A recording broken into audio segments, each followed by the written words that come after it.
Computers have a lot of trouble understanding what a person means when they speak, and trouble speaking in a way that sounds truly human. So how could it possibly write anything that makes sense?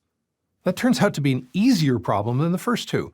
The written word doesn't have inflection or tone or accent, so it's much easier for the computer to make sense of and imitate writing. This means that AI writing is a tool that you can utilize yourself right now.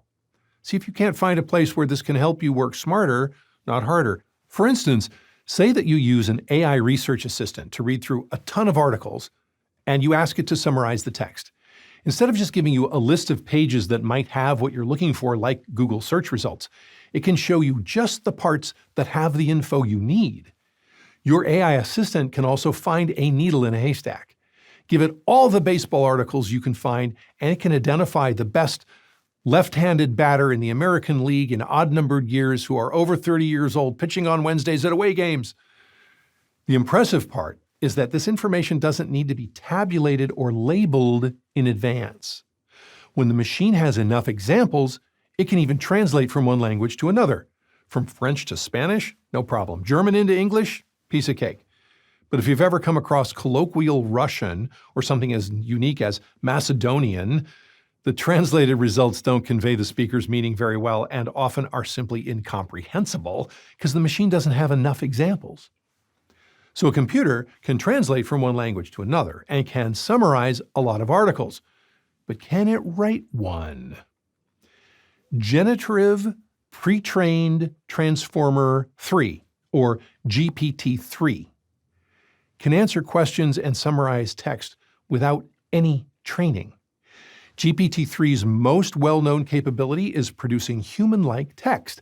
The quality is so high, it's hard to tell the difference, including this article in The Guardian about how the article was written by an algorithm that was instructed to write an article to convince humans not to be afraid of it.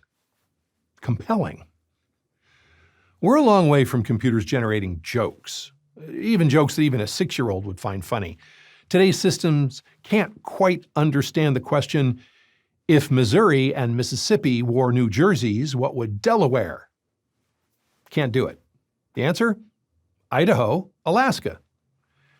But you can get answers to questions emailed to prolific writers like Isaac Newton and Jane Austen and even Bruce Wayne, all generated by Andrew Mayne's AI writer.